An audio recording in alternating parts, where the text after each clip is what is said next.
आज हम बात कर रहे हैं एक ऐसी दुर्घटना की जिसने एक बार फिर भारतीय रेलवे की सुरक्षा पर गंभीर सवाल खड़े कर दिए हैं। ये एक ऐसा हादसा है जिसने 11 परिवारों की दुनिया उजाड़ दी। 25 से ज्यादा लोग अस्पताल में जिंदगी और मौत के बीच झूल रहे हैं। यह हादसा हुआ है छत्तीसगढ़ के बिलासपुर में मंगलवार शाम 4 बजे। एक पैसेंजर ट्रेन उसी पटरी पर खड़ी एक मालगाड़ी से जा टकराई। ये सिर्फ एक खबर नहीं है, ये उन सवालों का पुलिंदा है जिनके जवाब मिलना जरूरी है। ये टक्कर हुई कैसे? जब टेक्नोलॉजी इतने आगे बढ़ गई है, तब एक ट्रेन दूसरी खड़ी ट्रेन से कैसे टकरा सकती है? क्या हमारा ऑटोमेटिक सिग्नल सिस्टम फेल हो गया या ये एक बड़ी मानवीय चूक थी? और सबसे बड़ा सवाल, इन 11 मौतों का जिम्मेदार कौन है? नमस्कार, मैं हूं चंद्रशेखर और आप देख रहे हैं नवप्रदेश टीवी। यह हादसा बिलासपुर में जयराम नगर और गोतरा स्टेशन के बीच हुआ। ट्रेन थी गेवरा रोड बिलासपुर में मूल लोकल पैसेंजर ट्रेन, जिसका नंबर था 68733। ये ट्रेन अपने रोजाना के सफर पर थी। यात्रियों से भरी हुई शाम के 4 बज रहे थे, तभी अचानक एक जोरदार धमाका हुआ। मेमू ट्रेन का इंजन उसी ट्रैक पर खड़ी एक मालगाड़ी के ऊपर चढ़ गया।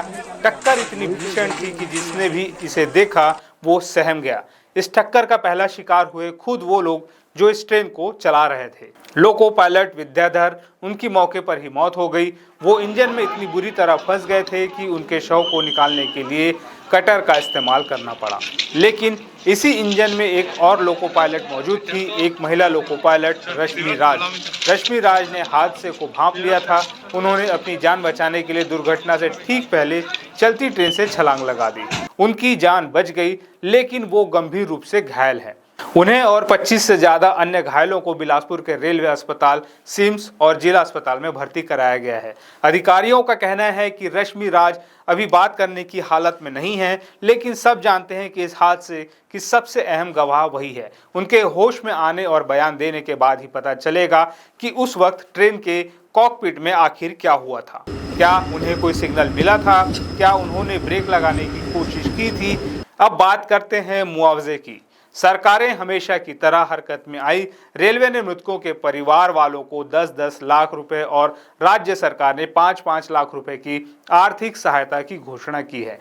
गंभीर रूप से घायलों को रेलवे की तरफ से 5 लाख और सामान्य घायलों को 1 लाख रुपए दिए जाएंगे। वहीं राज्य सरकार घायलों को 50,000 रुपए की मदद देगी। मुख्यमंत्री विष्णुदेव साय ने भी इस घटना पर गहरा दुख जताया है और हर संभव मदद का भरोसा दिया है। लेकिन क्या ये पैसा उन 11 जिंदगियों को वापस ला सकता है? सबसे बड़ा सवाल यही है, ये हादसा हुआ कैसे? प्राथमिक तौर पर 2 बड़ी वजह सामने आ रही है। पहली, ऑटोमेटिक सिग्नल सिस्टम का फेल होना और दूसरी, ट्रेन की रफ्तार का जरूरत से ज्यादा तेज होना। इस पूरे मामले की जांच की जिम्मेदारी रेलवे सुरक्षा आयुक्त को सौंपी गई है। अब जरा रेलवे की इस सुरक्षा प्रणाली को समझिए, जिस पर आज सवाल उठ रहे हैं। रेलवे इस समय कवच नाम की एक एडवांस प्रणाली पर काम कर रहा है, जो 2 ट्रेनों को एक ही पटरी पर टकराने से रोकती है। लेकिन कवच के पूरी तरह लागू होने से पहले रेलवे ने ऑटोमेटिक सिग्नल प्रणाली की शुरुआत की थी। इस सिस्टम का दावा यह है कि अगर ट्रैक पर गाड़ियों का दबाव ज्यादा हो, तब भी एक ही ट्रैक पर 3 ट्रेनें एक दूसरे के पीछे चल सकती है। नियम यह है कि दिन में 15 किलोमीटर प्रति घंटा और रात में 10 किलोमीटर प्रति घंटा की रफ्तार से इन्हें चलाया जा सकता है।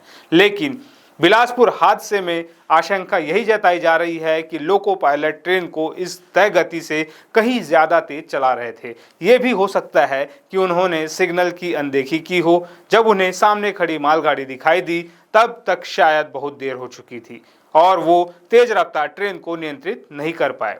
अगर ये सच है तो ये सिर्फ एक लोको पायलट की गलती नहीं है, ये उस सिस्टम की गलती है जो रफ्तार को ऑटोमेटिक कंट्रोल नहीं कर पाया। हादसे के बाद जो हुआ वो और भी ज्यादा परेशान करने वाला है। घटना शाम 4 बजे हुई, लेकिन बताया जा रहा है कि रेलवे की ओर से राहत और बचाव कार्य शुरू करने में ही आधा घंटा लग गया। जब तक रेस्क्यू टीम पहुंची, अंधेरा होने लगा था और सबसे बड़ी लापरवाही, मौके पर लाइट की कोई व्यवस्था नहीं थी। अंधेरे में बचाव कार्य में भारी बाधा आई। घायल यात्री अंधेरे में तड़पते रहे। रेलवे की लापरवाही के कारण समय पर बिजली नहीं पहुंची। काफी देर के बाद जब प्रकाश की व्यवस्था की गई, तब जाकर राहत कार्य दोबारा तेजी से शुरू हो सका।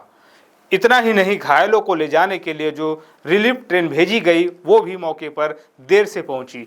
ये वो कीमती समय था जिसमें शायद कुछ और जानें बचाई जा सकती थी। इस हादसे का असर पूरे हावड़ा मुंबई रूट पर पड़ा। ये देश की सबसे व्यस्त रेलवे लाइनों में से एक है। दुर्घटना के बाद up line, middle line, down line और चौथी लाइन सभी को बंद कर दिया गया। तो इस पूरी तस्वीर में हमें क्या दिखता है? 11 मौतें, 25 से ज्यादा घायल, एक लोको पायलट की मौत और दूसरी का अस्पताल में होना। सवाल उठ रहे हैं सिग्नल सिस्टम पर, ट्रेन की रफ्तार पर और बचाव कार्य में हुई देरी पर। रेलवे सुरक्षा आयुक्त जांच कर रहे हैं, लेकिन जरूरत है एक पारदर्शी जांच की, ताकि जिम्मेदार तय हो और भविष्य में ऐसी लापरवाही से, ऐसे हादसों से बचा जा सके।